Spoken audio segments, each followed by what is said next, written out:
Bonjour, c'est Tracy, bienvenue dans cette nouvelle vidéo de présentation d'album à nouveau. J'ai travaillé cette collection-là de Stamperia, encore, Orchids & Cats. Alors c'est pas une collection de base, c'est une commande, donc c'est pas une collection que j'aurais choisie de moi-même. Maintenant, ça reste très agréable à travailler, c'est Stamperia, et ce qu'ils font, moi, me plaît toujours. J'ai utilisé pour cet album un bloc 30 par 30, un bloc 20-20 et les die cut. Pas tous, mais voilà, j'en ai quand même utilisé pas mal. Le format, c'est 23, je crois 23 par 21 cm pour la couverture et les pages,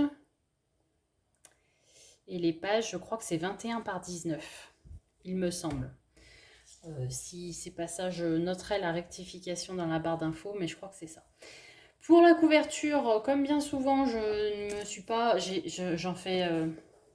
j'en fais pas trop parce que le papier est déjà bien chargé. Donc, alors sur l'arrière, j'ai pris un papier tout simple comme ça, vintage, qui vient d'ailleurs d'Action, d'un bloc Action. Donc, je vous avais déjà expliqué ça, que je complète très souvent mes papiers de marque par les blocs Action. Je trouve que voilà, en se débrouillant bien, on trouve des choses qui vont plutôt bien ensemble. D'autant plus que chez Action, il y a pas mal de choses vintage justement, et ça s'associe forcément assez bien avec ce style-là. Sur la tranche, pareil, un bloc de papier, un papier Action.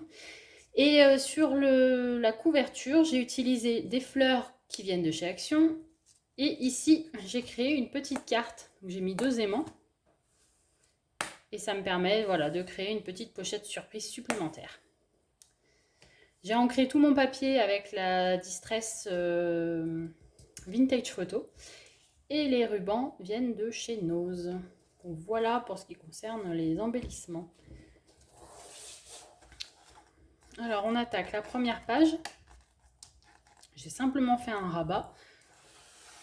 Voilà, j'essaye de mettre en valeur les feuilles qui sont quand même très sympas. Alors quand c'est du 30-30, c'est un peu compliqué des fois. C'est pour ça qu'il y a souvent des rabats pour qu'on puisse bien voir les motifs. Ici, j'ai mis une petite carte de la collection et en dessous, j'ai mis du papier uni pour pouvoir la mettre en valeur. Parce que si j'avais mis encore du papier chargé de la collection, je pense qu'on n'aurait rien vu. C'est vrai que celui-ci était, enfin c'est toujours très chargé, mais là il y a eu des moments où j'ai eu un petit peu de mal à mettre les papiers en valeur. Là on a une interaction avec la fameuse petite glissière, donc, que j'aime beaucoup, je vous ai déjà montré à plusieurs reprises. Hop, voilà. Ça me permet d'utiliser là encore tout le papier, j'ai fait en sorte que ça se poursuive. Et j'ai fait la même chose à l'intérieur. Voilà, là on a le même papier. Voilà. Toutes les pages sont des pages pochettes, donc on peut à nouveau ranger... non, je la mettrai plus tard. On peut à nouveau ranger des photos ou écrire des choses à l'intérieur. Je ne les mate pas, parce que sinon ça deviendrait trop épais. J'utilise juste à la fin quelques chutes de papier, et puis ça me permet de décorer un petit peu. Mais s'il y avait du papier plus des photos, etc., ça deviendrait trop épais pour la pochette. Ah, je l'ai mal fermé, voilà. Ensuite, ici, on a juste un petit aimant pour fermer et un pop-up que je vous ai déjà montré. Hein, c'est les fameux cubes. Il est très facile à faire celui-ci d'ailleurs. Je vous le montrerai à l'occasion dans un prochain tuto. Ici, on a une pochette avec une petite guirlande de cartes. Donc ça peut permettre de ranger, alors soit on met recto verso, soit juste, ça fait entre 6 et 12 photos. Plutôt sympa. Voilà. Les die cut de la collection. Ici, des espaces photos. C'est un format donc de 10 par 15, parce que c'est ce qui m'a été demandé lors de la commande. Moi, j'ai plus tendance à utiliser le 9 par 13, puisque c'est ce que j'utilise comme photo. Ensuite, ici, une cascade interactive.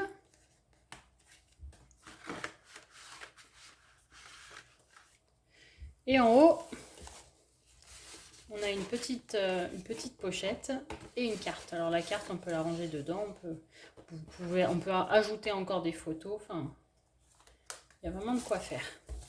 Ici, le petit carrousel, je vous mettrai le lien que j'ai découvert sur la chaîne d'André Demers. Dominique l'explique très bien. Donc je vous mettrai directement le lien vers la vidéo où elle l'explique. C'est plutôt sympa, ce petit carrousel. Hop. Ensuite ici, on a un die cut qui me sert de fermoir. Donc j'y ai mis des aimants, s'il veut bien tenir. Ah, si, là. Ici, des espaces photos. Donc 1, 2, 3, 4, 5, 6, 7, 8, 9, 10, 11, 12, 13, 14. Bon, rien que sur cette page, on a déjà 14 espaces photos. Voilà. Donc là en haut comme ça. J'ai fait comme toujours, j'ai ancré, mais j'ai aussi fait les coins avec la perforatrice de chez Craftelier pour qu'on puisse glisser les photos plus facilement. Ici, donc c'est une fenêtre pochette, et c'est cet ensemble de cartes qui ferme la pochette. Et là, j'ai tout maté, donc il y a 6 photos également ici.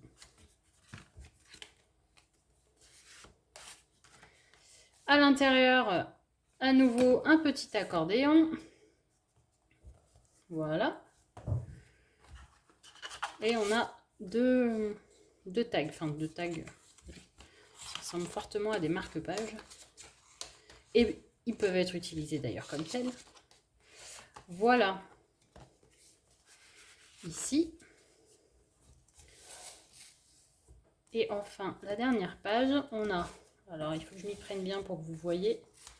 Hop, d'abord une carte et ensuite le pop-up avec les 4 cartes. Voilà. Et là, il y a une petite pochette pour ranger les dernières photos avec des petites cartes supplémentaires. Voilà. Alors, pour les gros albums, pour l'instant, je ne fais pas de tuto. Parce que ça me prendrait pas mal de temps, mais ça viendra. Pour l'instant, c'est vrai que je me focalise sur les mini pour vous montrer. Mais prochainement, j'espère vous faire des tutos pour ces gros albums avec les pop-up, avec les grosses interactions. Et j'espère que ça vous plaira. À bientôt dans une prochaine vidéo.